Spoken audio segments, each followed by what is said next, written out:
Hey, good morning, YouTube. I just want to say first off, I hope that this finds you with good energy. I know that I have laid a lot on you guys concerning Umar Johnson, especially not even so much about Tariq Nasheed. The keyboard musician has been on Tariq Nasheed for a while. Definitely you want to check him out. Also, DJ Academics is calling Tariq Nasheed Teresa, saying he's moist. DJ Academics is hilarious. Definitely want to check him out. Anyhow, I wanted to do this podcast because I had gotten a response from an individual who I'll just call KC, stating that the information I put out was false and that Dr. Umar Johnson really is a doctor and all of his credentials have been verified, and I do not know what I'm talking about. First off, I would have to say to this individual that you obviously did not watch the video before you made the comment, nor did you check the link in the description box, because if you did, you would know that the information was factual. For one, no one denied that Dr. Umar Abdullah Johnson does have the correct licensures and degrees. That is not up for discussion here. That is not up for debate. What is up for debate is that the real Umar Abdullah R. Johnson, who does have the degrees, that the individual that we know as Umar Johnson is a married Arabian man. Therefore, that leads me to believe that the Umar Johnson that we've been calling Umar Johnson, whose real name is Jermaine Shoemake. You can go back and check on my old videos that I did and check those links so that you can get in contact with Chantel Beatty and also the family of Frederick Douglass. I don't think the family of Frederick Douglass would be lying in stating that this man is not related to them if he was. So that's another lie that you guys need to check out. Why would the ancestors of Frederick Douglass family disown this man and state that they want nothing to do with him? You guys might want to check that before you question my information is false, because that means that you are calling the family of Frederick Douglass liars as well. Are they liars as well? Are you willing to go up against the real ancestors of Frederick Douglass, or are you just going to sit down and sip some tea and accept this information that you are just too afraid to stomach? Let's just take that there. So once again, no one is denying that Dr. Umar Johnson has a degree. What we are denying is that the individual that we know as Dr. Umar Johnson is who he says he is. So this man has came and lied to us about his name, lied to us about his education, has been harassing women, sexually harassing women, according to the family of Frederick Douglass. Umar Johnson, or the man that we know as Umar Johnson, aka Jermaine Shoemake, has been harassing women. So he's been using these lies in order to create this persona, in order to get money under false pretenses. He is a fraud. This is proven fact. This information has been out for years, actually. A lot of the information that I read was out 2 years ago. So it's not like people don't have this information. It's not like it can't be found. And it leads me to believe that people that will work with this individual, if little old me is able to find this information, how did Tariq Nasheed not know that Umar Johnson was really Jermaine Shoemake? How did he not know that? He trained Umar Johnson. He basically taught him, and they're real close from what I understand. So how could he not know that this man was a fraud? Tariq Nasheed, answer this. Did you introduce a fraud to the community in order to defraud us so you both can play us? Is that what happened? Anybody that rose with Tariq Nasheed or Umar Johnson should be questioned. They should be researched. Background checks should be done. All of them. Red pill, blue pill, brother polite, all of them. All of them need to be researched. No one is above suspicion. Because if we've got a man who was like basically running a community, supposedly the next Malcolm X or whatever, and he was able to defraud us, question everything. Question everyone. No one is above suspicion. Anyhow, I wanted to give you guys another article from the Akai Taihimba. I had actually did a video reading an article from him before. Very educated, enlightening young king. I'll go ahead and read this article from him. It is My True Sense, Raising Consciousness, Challenging Oppression, Inspiring Action. This is about how to identify, compromise, or fraudulent Black leaders. Pay close attention. A world dominated by so much war, lies, and injustice becomes a breeding ground for leaders. Pundits, social commentators, and activists are organizers. These individuals take many forms, including former leaders, art organizations, politicians, bloggers, public speakers, journalists, TV personalities, nonprofit organizers, grassroots activists, etc. It is inspiring to know that some people are courageous enough to challenge oppressive systems, inform us, and even organize us to improve our quality of life. Unfortunately, all of these people are not genuine. Some people are motivated by the all too familiar goals of fame, wealth, and status. Many of these individuals are intelligent and skilled. They simply care more about themselves than they do the people they supposedly lead. They may have grand dreams of driving expensive cars, purchasing fine homes, exerting authority over people, or having their pick of sexual activity with throngs of admiring and gullible followers. We all desire some degree of material comfort, and we all want the respect and admiration of others. Dr. Martin Luther King discussed this in a sermon entitled, quote-unquote, The Drum Major Instinct, drawing from biblical references. Dr. King reminds us that the desire of recognition, importance, leadership, and quote-unquote greatness sometimes leads us to focus on satisfying our appetites for such things, rather than doing what really makes us great, serving others.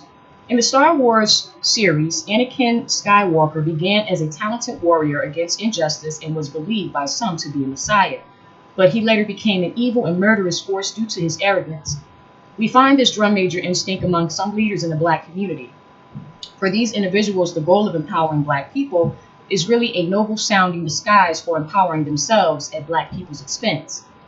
Some start off with good intentions and ability, but like the character Anakin Skywalker in Star Wars, become compromised and corrupted by their arrogance, fear, or an obsessive need for personal power and authority. This phenomenon doesn't just occur in science fiction movies. Back in 2014, the New York Daily News broke a story that implicated longtime activist Al Sharpton as a FBI informant who attempted to gain information on the whereabouts of Lasada Shakur, who was on the run after escaping from prison in 1979. According to the Smoking Gun website, Sharpton also wore wire to gain information on mob bosses for the government. Once exposed, the benefits of fame, wealth, travel, sexual favors, etc., some lose their way. What began as a sincere effort to help uplift the Black community morphs into a desire to satisfy their personal appetites. The desire to serve the community dwindles, and the desire for applause, power, comfort, and recognition becomes supreme. Instead of valuing constructive criticism, these folk resent what they falsely view as jealous challenges to their leadership or authority. Compromised Black people or leaders begin to demonstrate some or all of the following behaviors. They attempt to silence or attack critics. They develop feelings of entitlement or elitism. Seeking shortcuts or alternatives to years of solid study, work, and activism, compromised leaders resort to get-rich-quick schemes, poorly planned projects, and in the worst cases, fraudulent activities or dishonesty about their credentials or past achievements. Dr. Umar. They create cult-like organizations to satisfy their appetites for sex, money, recognition, and unchecked power and influence. They are reluctant to collaborate with others or seek outside expertise and opinion. They need to lead or run everything, even things for which they are unqualified. Because of their obsessive desire for money and power, they are easily seduced to become paid government agents or informants. They take high-paying jobs, occupy important positions, or associate with people or organizations which oppress their people and compromise their leadership. Such bad behaviors leads the larger Black community to great disillusionment, failure, and deception. We have the right and responsibility to protect ourselves against such fraudulent and compromised individuals. Fortunately, there are things we can do to protect ourselves. These things take the form of questions, or things to look for. I told you guys, question everything. Are they qualified? Simply put, you want to know if someone is qualified to do the work they proclaim to do, either through education, life experience, or both. And if the person blatantly lies about their qualifications, be wary of them. People who truly care about the community empowerment will do the work or study necessary to provide excellent service. Do they display humility and gratitude? Authentic leaders don't wear their resumes on their sleeves or repeatedly brag about their accomplishments. Other people speak about them with admiration and respect or recall their accomplishments. Authentic leaders should thank the community and individuals for their support. Here's an interesting bit of advice. Pay attention to their use of pronouns. Do they always use the words quote unquote me and quote unquote I? Or do you hear them often say quote unquote we, quote unquote us, and quote unquote our? This often provides clues to whether a person is self-absorbed or whether they focus on the collective. As no one is perfect and we all make errors in judgment or fall short, you also want to know if this person is accountable. Do they apologize when they fall short? Or do they blame others and attempt to shift responsibility away from themselves? Do they admit when they don't know something? Or do they avoid an attempt to refocus the question? You want signs that the person has successfully collaborated with others in the past. No leader can be effective without working with others. This means there should be evidence of teamwork and collaboration in a person's background. If a person does everything him or herself, this is a sign of trouble. The person should have a documented background of successful leadership and activism. This separates genuine leaders from quote-unquote talking heads and mere social commentators. What organization did they lead or belong to? What role did they play in the organization? Did they bring honor and success to the organization or shame and failure? This research should reveal a general record of jobs well done, effective organizing, and good reports from those the person worked with in the community.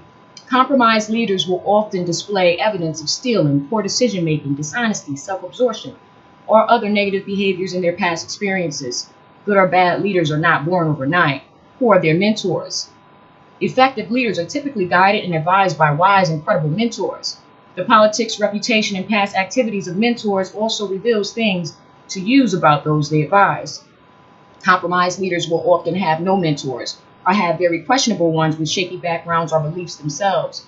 Also, mentors who are credible can and will vouch for those they mentored. If a person's mentors are unwilling to vouch for them, or if they speak negatively about them, this naturally raises suspicions. What do the people who live in the community where this person organized in the past have to say about them?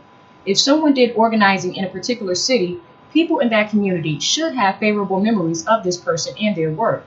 Do they have a plan, program, or platform designed to improve conditions in our community? Anyone can give an opinion or complain about injustice. Leaders distinguish themselves by providing relevant analysis, methods, strategies, and plans to address important issues and solve problems. In addition, you should see evidence of this person implementing these methods or solutions. Do they just proclaim and pontificate, or do they educate and inform? Genuine leaders work hard to teach and inform the masses to do better and better. I'll stop there. You guys can definitely look Agai Tyehimba up. Let me spell this king's name. Is Agyei. Last name Tyehimba. I'll leave his information in the description box, as I have before. And I just want to say also, regarding the Tariq Nasheed situation, somebody came at me about his girlfriend being mixed or whatever, and stating that mixed is 100% black. I just have a very simple question. If mixed people are 100% black, why are they still called mixed or mulatto? If a mixed person is 100% black, how about we stop calling them mixed and just call them black? If you're going to ignore the entire whole part of the other race that assisted in creating this individual, then just call them black. That's really all I can say. Just call them 100% black, like Tariq Nasheed, even though there's a picture of Tariq Nasheed's mother-in-law, white as snow, blonde hair, all of that. And I mean, like, if this is your mother-in-law, and this is how you rock, I mean, how you going to sit up here and say that mixed people are 100% black and just ignore the white part? I mean, I saw the picture of the mother-in-law. I wish I could post it. It just won't let me. But at the end of the day, that's neither here nor there. I just think that's a question that needs to be asked. If mixed people are 100% black, why are they still called mixed? And how do they feel about being called 100% black? All right, I'll just leave that question there. Please comment in the comment box if you have any comments to make. Once again, all condolences to the community for the information that I have had to put out about Jermaine Shoemake. I'm just going to stop calling him Dr. Umar Johnson. We don't know who this man is. Who is Jermaine Shoemake? I need somebody to let me know who Jermaine Shoemake is. I've never heard of him. There is no degree, certification, education in his name, nothing. Is he an agent? I mean, hell, why would this man create an entire different persona and get $250,000 and provide no answers? Why are you not upset? Why are you not knocking down, quote unquote, Dr. Umar's door, aka Jermaine Shoemake, asking, where is my money? And nigga, who are you? I'm done. Have a good one.